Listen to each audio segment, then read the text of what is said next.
and that was Mergen Cena, who ended up starting as a sixth man off the bench and then a starter and a very key player for us in the NCAA tournament. He 6'7" guard forward that could guard a little point guard. He was a great defensive player and an excellent outside shooter, a real clutch performer. But we had the big three.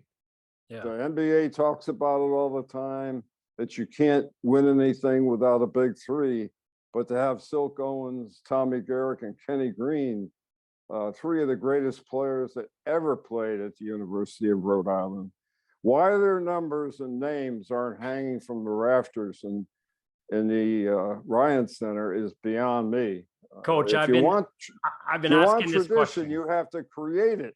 Yep. You have to create it. You can't just expect people to know what happened. You've got to remind them every time they go in there.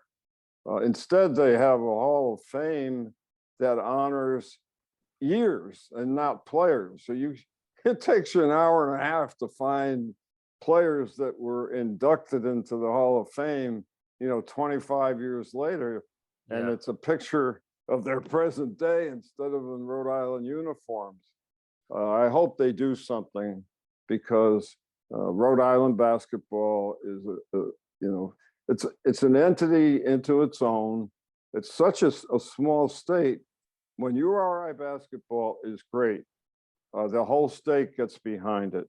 Right now, they're all behind PC, and that's kind of how it was when I arrived in Kingston. Rick Pitino was doing his thing up there. In my first year, they get to the Final Four. They shocked the nation. And, we had to do something the next year in that tournament. But we won the whole state over. New England, even New York writers were following us by the end of the second campaign.